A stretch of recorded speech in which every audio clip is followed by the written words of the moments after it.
नमस्कार दोस्तों, मैं आनंद गिरी आप लोग का BN ITI के YouTube चैनल पर स्वागत करता हूं। तो इलेक्ट्रीशियन सेकेंड ईयर की क्लासेस चल रही थी, ठीक है ना। उसमें मैंने आप लोग को DC मोटर के बारे में, AC मोटर के बारे में, अल्टरनेटर के बारे में पढ़ा दिया है। आज हम आप लोग को 3 फेज इंडक्शन मोटर के बारे में पढ़ाने वाले हैं, ठीक है ना। तो सभी लोग चैप्टर का नाम डाल लीजिए 3 फेज इंडक्शन मोटर। और अगर इंग्लिश में इसको बोलना है, इंग्लिश में बोलना है तो क्या बोलोगे? इंग्लिश में क्या बोलते हो इसको? तीन कली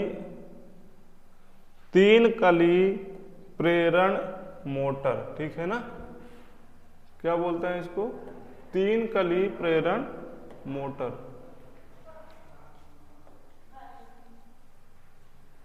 तीन कली प्रेरण मोटर, ठीक है।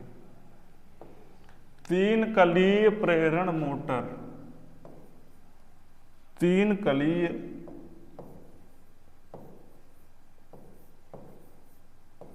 प्रेरण मोटर, ठीक। 3 कलीय प्रेरण मोटर, ठीक है। डाल दीजिए चैप्टर का नाम 3 कलीय प्रेरण मोटर, ठीक। और सबसे पहला पॉइंट इसमें आप लोग लिखिएगा, जो 3 फेज इंडक्शन मोटर होती है वह क्या होती है, कैसी मोटर होती है? सेल्फ स्टार्ट मोटर होती है, ठीक है ना।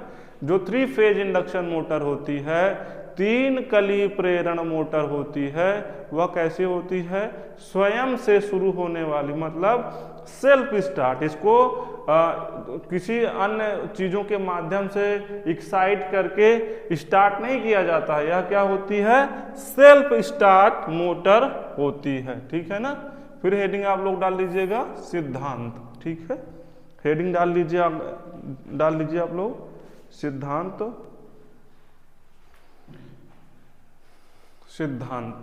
ठीक। सिद्धांत में लिखिए आप लोग, सिद्धांत में लिखिए, यह DC मशीन के समान सिद्धांत पर कार्य करती है। जो मैंने आपको DC मशीन पढ़ाया था, मतलब DC मशीन में जो DC मोटर पढ़ाया था, सेम प्रिंसिपल पे ही जो आपकी 3 फेज इंडक्शन मोटर है उसी पर कार्य करती है, ठीक है ना। फिर आगे लिखिएगा, किसी भी धारावाही चालक को चुंबकीय क्षेत्र में रखा जाता है तो वह एक बल पैदा करता है, ठीक है ना। क्या करता है वह एक बल पैदा करता है, ठीक है ना। प्रेरण मोटर की कार्य प्रणाली व संरचना काफी भिन्न होती है, किससे? DC से, ठीक है ना। DC की तुलना में जो प्रेरण मोटर की कार्य प्रणाली है और संरचना है वह किससे भिन्न होगी? DC से काफी भिन्न। प्रिंसिपल तो सेम है, लेकिन इसका कंस्ट्रक्शन और वर्किंग जो होता है DC से काफी भिन्न होता है, ठीक है ना।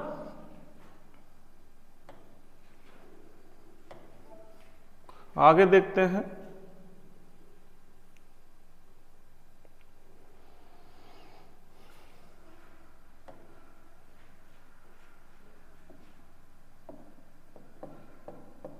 आगे देखते हैं।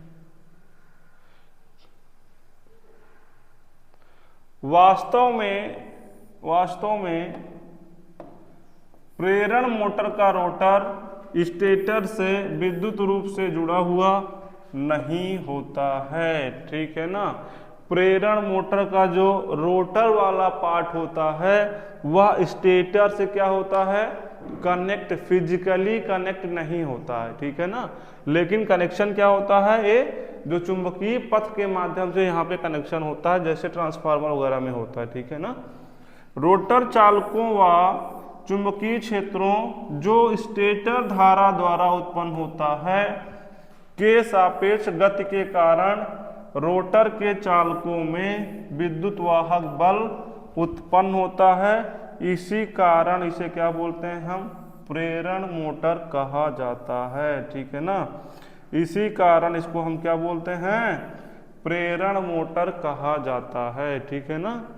समझ गए? इसको आप लोग लिख लीजिए। जब तक देखो, जब तक हम आपको बोर्ड पे बताते रहें तब तक आप लोग क्या किया करिए, ध्यान से इसको देखते रहा करिए, ठीक है ना। फिर उसके बाद आप लोग जब हम लिखने का आपको समय देंगे तभी लिखा करिए, क्योंकि बताते टाइम अगर आप लोग ध्यान नहीं दोगे तो आपको चीज़ें नहीं समझ में आएंगी, ठीक है। जितने टाइम तक हम बोर्ड पे आपको समझाते रहें, बताते रहें, आप लोग क्या किया करिए, इसको ध्यान से सुनते रहा करिए, ठीक है ना। और जब आपको हम लिखने का टाइम दें आप इसको लिख लिया करिए, ठीक है ना। इसको लिख लीजिए आप लोग।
इसको आप लोग लिख लिए होंगे तो आगे देखते हैं, आगे आपको आगे और चीज़ें बताते हैं।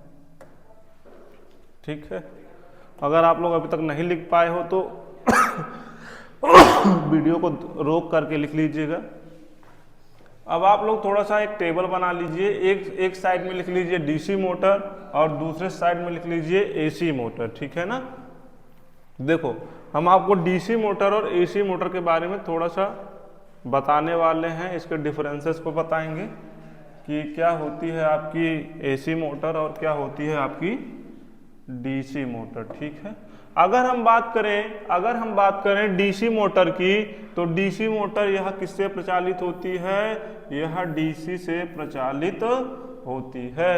और अगर हम बात करें एसी मोटर की, तो यह एसी से प्रचालित होती है। एसी मतलब अल्टरनेटिंग करंट से। ठीक है, एसी मतलब अल्टरनेटिंग करंट, जिसको हम हिंदी में क्या बोलते हैं? प्रत्यावर्ती धारा बोलते हैं। डीसी मतलब क्या होती है? Direct current. डायरेक्ट करंट को क्या बोलते हैं हम? दिष्ट धारा बोलते हैं। ठीक है, अगर हम बात करें डीसी मोटर में, तो इसमें स्टेटर व रोटर दोनों को सप्लाई प्रदान की जाती है। ठीक है ना, इसमें स्टेटर व रोटर दोनों को सप्लाई प्रदान की जाती है। ठीक है ना, मतलब डीसी मोटर में हम क्या करते हैं? जो हमारा स्टेटर वाला पार्ट है और जो रोटर वाला पार्ट है, दोनों में हम क्या करते हैं? सप्लाई देते हैं। लेकिन जो एसी मोटर है, इसमें केवल स्टेटर को ही सप्लाई प्रदान की जाती है। ठीक है ना। फिर डीसी मोटर में आर्मेचर हेतु प्रत्यावर्ती स्वभाव में बदलने के लिए कन्वर्टर का यूज किया जाता है। उसको हम क्या बोलते हैं? कम्यूटेटर व ब्रश की आवश्यकता होती है। ठीक है ना। अगर हम बात करें एसी मोटर में, तो एसी मोटर में धारा परिवर्तन की कोई आवश्यकता नहीं होती है। ठीक है ना। सामान्यतः आर्मेचर गति करता है। डीसी मोटर में क्या जो रोटेशनल पार्ट होता है, वो क्या होता है? आर्मेचर होता है। ठीक है ना। तथा चुंबकीय क्षेत्र क्या रहेगा? स्थिर रहता है। ठीक है ना। और एसी मोटर में क्या है? सामान्यतः चुंबकीय क्षेत्र गति करता है तथा आर्मेचर क्या रहेगा? स्थिर रहता है। ठीक है ना। पावर ऑपरेशन हेतु इसको क्या करते हैं हम? प्राथमिकता दी जाती है। ठीक है ना।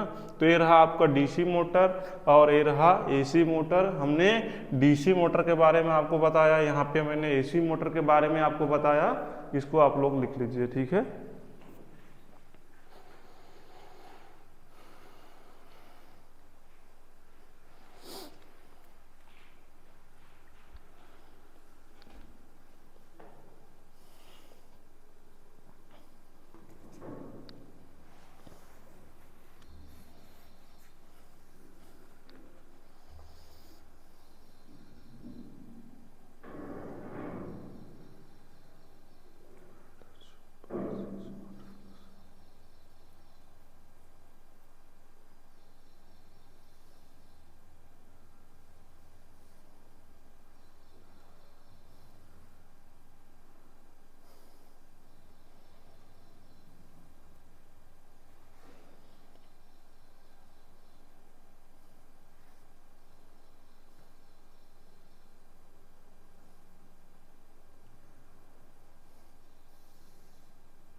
इसको आई थिंक आप लोग लिख लिए होंगे, थोड़ा सा देखते हैं, अगर और पॉइंट इसमें होगा तो कवर करा देते हैं आपको। ठीक है, आगे लिखिए आप लोग। इसमें क्या है, डीसी में क्या है, गति परिवर्तन करना आसान है, ठीक है ना, और लेकिन इसमें एसी मोटर की घूर्णन गति आवृत्ति के समानुपाती तथा पोल की संख्या के व्युत्क्रमानुपाती होती है, ठीक है ना। और डीसी मोटर की घूर्णन गति विरोधी विद्युत वाहक बल के अनुक्रमानुपाती तथा चुंबकीय फ्लक्स के व्युत्क्रमानुपाती होती है। इसको भी आप लोग लिख लीजिएगा, ठीक, इसको भी लिख लीजिए।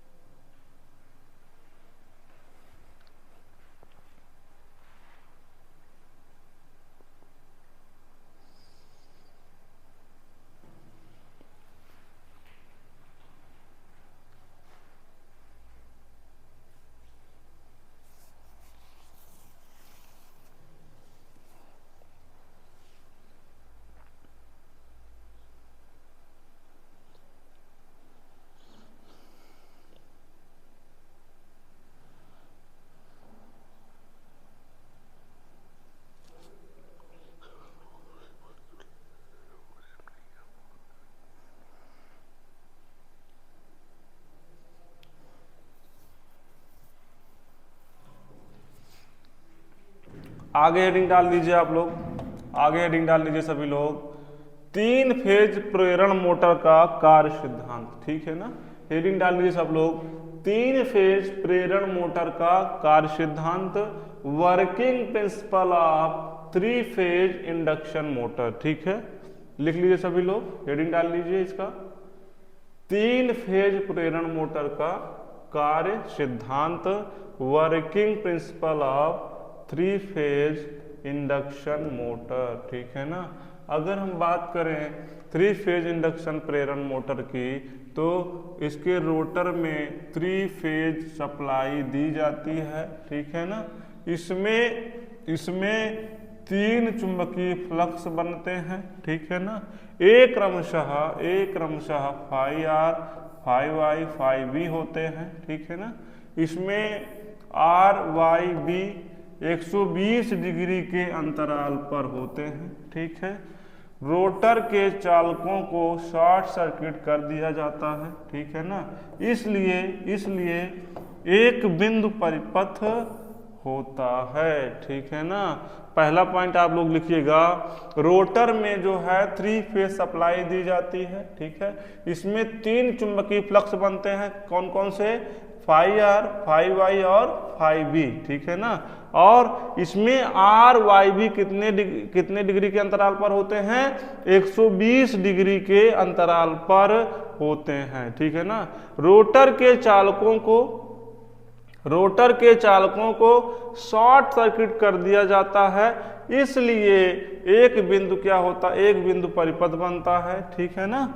स्टेटर प्राथमिक वाइंडिंग तथा रोटर क्या है, द्वितीयक वाइंडिंग की तरह काम करता है। जो आपका स्टेटर है, स्टेटर वाला पार्ट है, वो किस तरीके काम करेगा, एज ए प्राइमरी वाइंडिंग काम करेगा, और जो रोटर है एज ए सेकेंडरी वाइंडिंग क्या होता है, काम करता है, ठीक है ना। रोटर के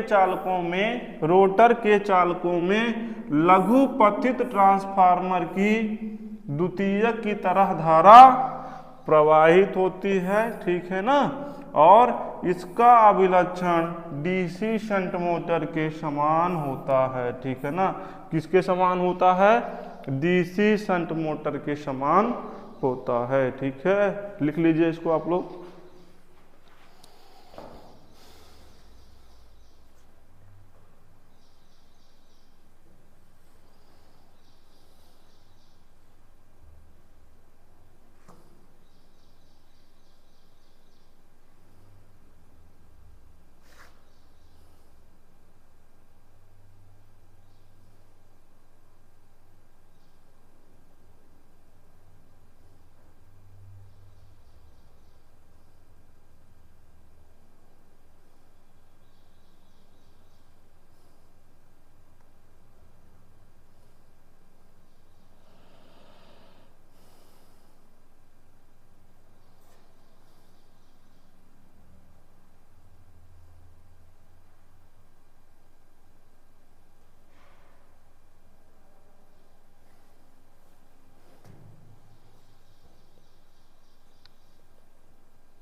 इसको आई थिंक आप लोग लिख लिए होंगे, आगे और पॉइंट हैं जो इसको मैं लिखवा दे रहा हूं आप लोग को। ठीक है, देखिए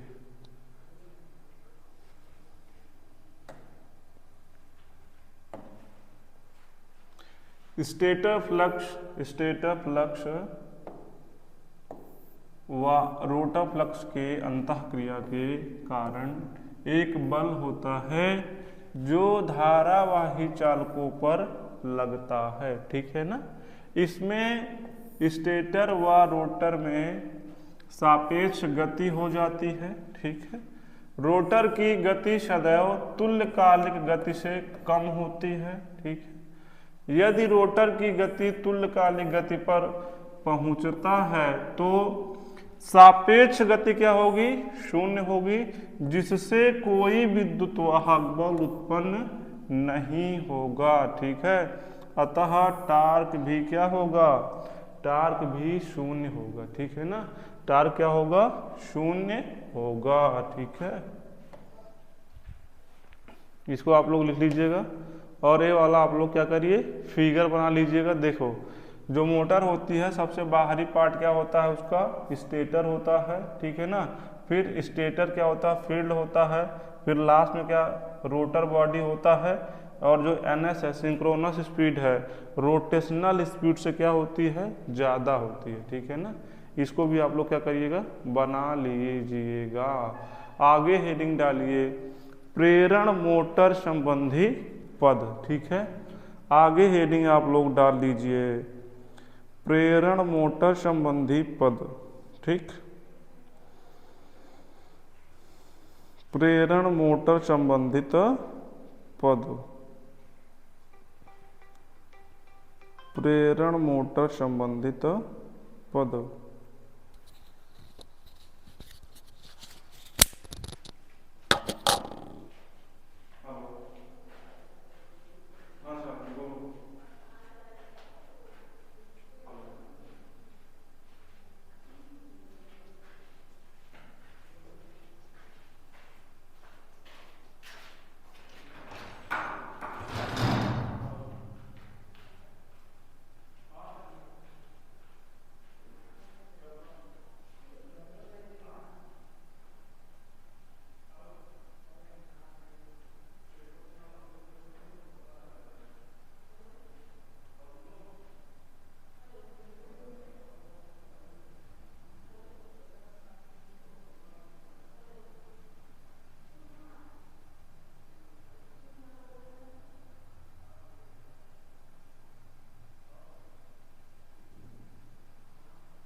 इसमें सबसे पहले आप लोग हेडिंग डाल लीजिए सिंक्रोनस गति। ठीक है ना। सबसे पहले हेडिंग आप लोग डाल लीजिए सिंक्रोनस गति। इसको क्या बोलते हैं? NS बोलते हैं। क्या बोलते हैं? ठीक है, सिंक्रोनस गति। जिस गति पर स्टेटर का चुंबकीय क्षेत्र घूमता है उसी को हम क्या बोलते हैं? सिंक्रोनस गति बोलते हैं। और ये जो आपका फार्मूला है बहुत ही ज़्यादा इम्पोर्टेंट होने वाला है, क्योंकि इसी बेस पे कई बार आपके एग्जाम में क्वेश्चन पूछ लिया जाता है। ठीक है ना। NS बराबर क्या होता है? 120F/P होता है, जहां NS क्या है? सिंक्रोनस गति है, F क्या है? आवृत्ति हर्ट्ज में है, और P क्या है? पोलों की संख्या है। ठीक है ना। लिख लीजिए इसको आप लोग। ठीक है, ठीक।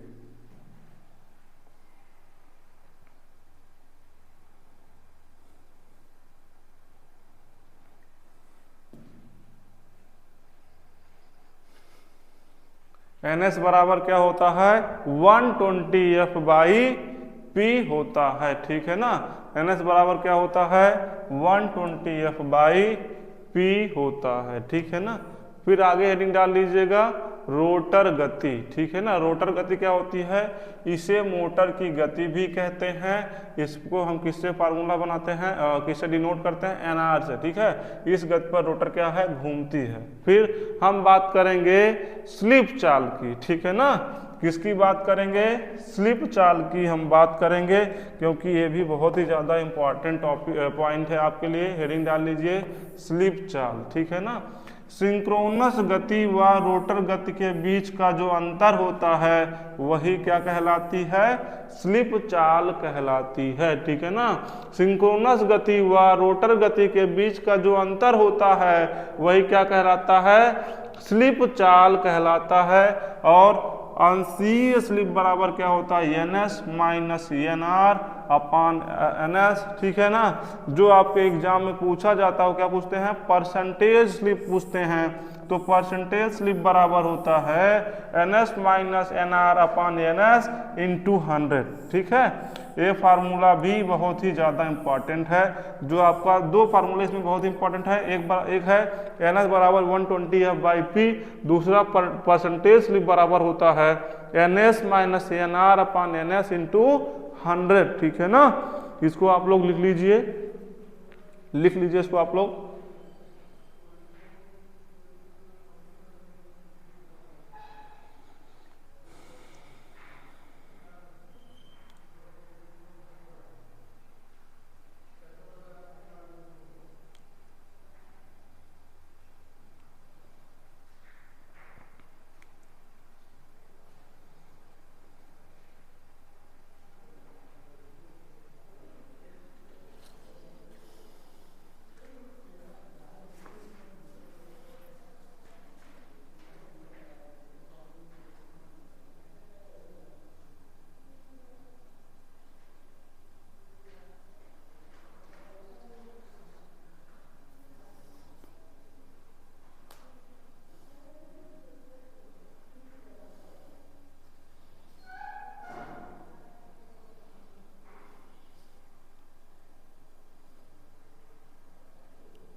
इसको आई थिंक आप लोग लिख लिए होंगे। आगे देखते हैं क्या चीज़ है आप लोग के लिए।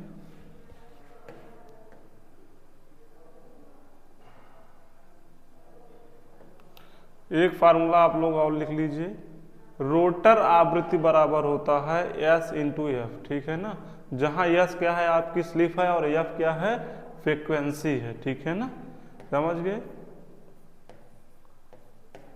एस इंटू एफ, ठीक है। तो ये तीसरा फार्मूला है। इस तरीके से ये रहा आपका 3 फेज इंडक्शन मोटर, ठीक है ना। 3 फेज इंडक्शन मोटर में जो सबसे 3 फार्मूले हैं उसको मैंने आपको बता दिया। एक होता है एन एस बराबर 120F/P, दूसरा है परसेंटेज एस बराबर N S minus N R अपन एन एस इंटू 100, ठीक है ना, और तीसरा है एफ आर बराबर होता है यस इंटू एफ, जहाँ यस क्या है स्लिप है और एफ क्या है आवृत्ति है, ठीक है ना। तो ये रहा आप लोग का 3 phase induction motor. 3 phase induction motor के बारे में मैंने आप लोग को थोड़ा बहुत बताया, ठीक है ना। इसको आप लोग क्या करिएगा अपनी नोट्स में लिख लीजिएगा और इसको रिवीजन करते रहिएगा, ठीक है ना। बाकी जैसे ही ये चैप्टर्स कंप्लीट हो जाएंगे थ्योरी वाले, हम आप लोग को क्वेश्चन की प्रैक्टिस कराने वाले हैं। और अगर आप आना चाहते हो कॉलेज, तो कॉलेज में कंप्यूटर लगे ही हैं, आप लोग को मालूम ही है। और इसमें कंप्यूटर में भी हम लोग आप लोग को इंटरनेट के लिए राउटर की सुविधा दे दिए हैं, तो सभी कंप्यूटर्स में इंटरनेट प्रॉपर तरीके से चल रहा है। अगर आप आके यहाँ पे प्रैक्टिस करना चाहते हो तब आप लोग यहाँ आइए और प्रैक्टिस करिए, ठीक है ना, और अच्छे नंबर से पास हो जाइए, ठीक है। तो आज के लिए इतना ही, थैंक यू।